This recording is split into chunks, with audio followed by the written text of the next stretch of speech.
Hi guys, welcome to the third episode of the Arky News with me, Pratyay Banerjee. I hope every one of you are doing well and are safe back at home. When you get out of your home, make sure you always wear a mask. Having said that, today's edition is going to be very special because we have a number of interesting news coming up for you guys. So stay tuned and let's begin.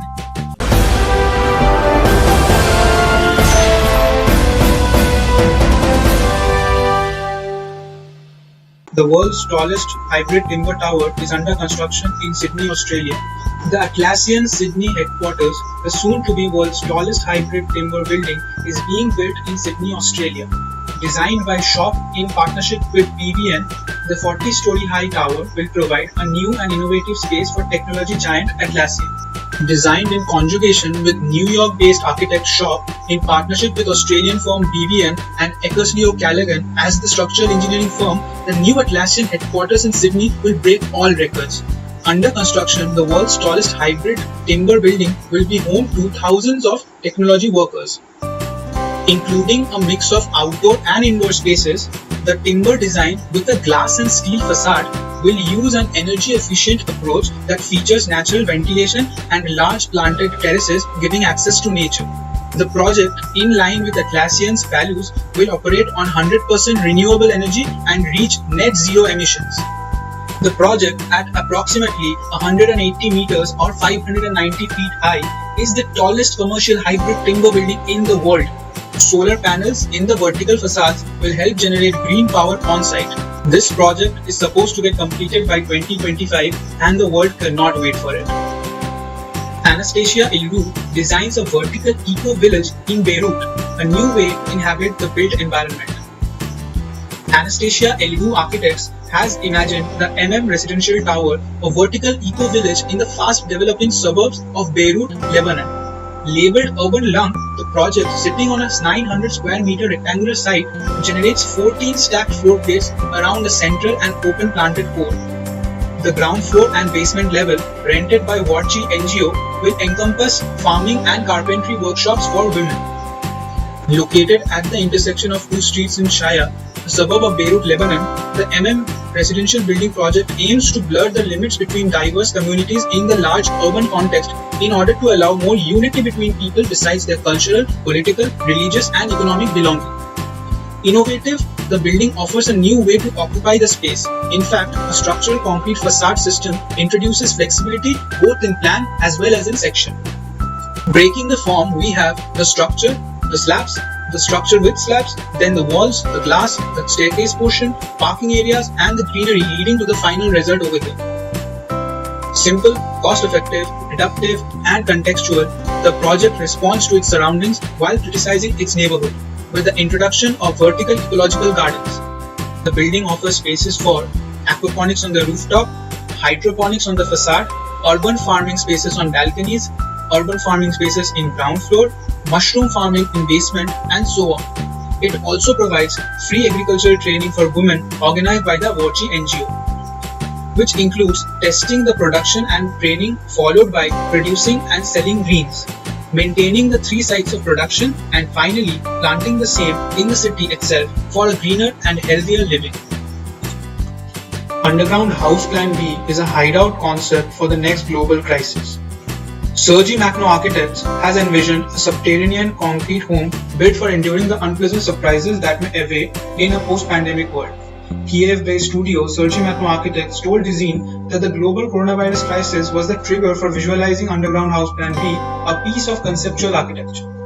However, instead of creating a typically austere bunker, the studio envisioned a cozy hideout where someone would like to live even when there is no apocalypse. In renderings, the home is pictured in a clearing of trees in the Ukrainian forest.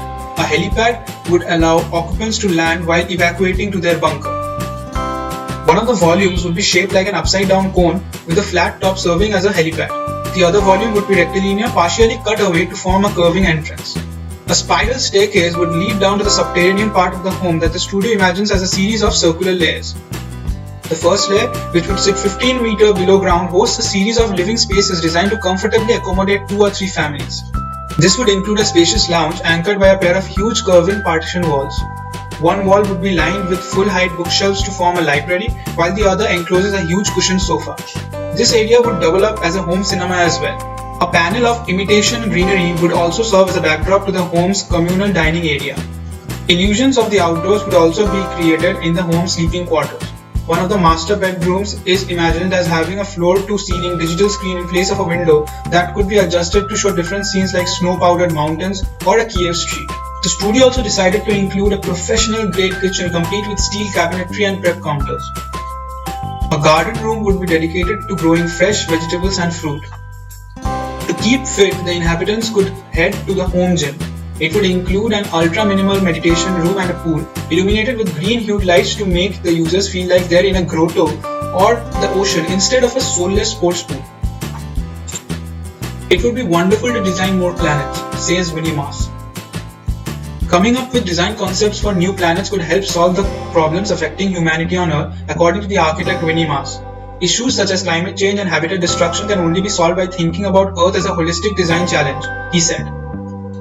During a recent interview with Design, conducted as a part of Virtual Design Festival, he said that coming up with alternative planets could help provide the insights and solutions that could be applied here. The Dutch architect, who is also the co-founder of Rotterdam studio MVRDV, said, "It would be wonderful to design more planets and to compare them because they are different dreams. It would be very useful in a way to fantasize on that because it would mirror what we should do now. Visionary projects such as transforming the Sahara Desert into an area for generating solar power and growing food need to be considered." During the interview, Maas gave a presentation featuring ideas for making cities greener. He revealed a concept called the Green Dip, whereby cities are turned into havens for nature with sustainable buildings covered in trees and plants. The Green Dip concept will be the study of a forthcoming book which will contain data on the amount of carbon dioxide that could be captured by the cities built this way. He went on to say that if we do that for our current production of buildings, then already we can have 10 to 12% more carbon dioxide absorption. Alvaro Siza builds Casa Wabi Ceramics Pavilion with a thatched roof. A curved brick wall encloses the open-air complex for ceramics that Portuguese architect Alvaro Siza designed as part of the artist retreat Casa Wabi in Puerto Escondido, Mexico. The Pritzker Prize winner was tasked by Casa Wabi Foundation founder Bosco Sodi to build the pavilion as a space for children who live in the area and also to learn different kinds of activities. The pavilion is aimed to host a series of workshops with the intention of bringing new generations to the aesthetic and artistic use of the materials in the region. The ceramics pavilion is topped by a huge thatched roof and has concrete floors, but no walls.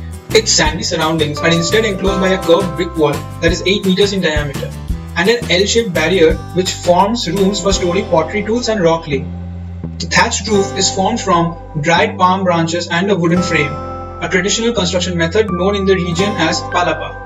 Well, Casa Wabi's House and Art Center also features this type of roof, which was completed by the Japanese architect and Pritzker Prize winner Tadao Ando in 2016, as well as Monte Uzulu Hotel that is about an hour drive away.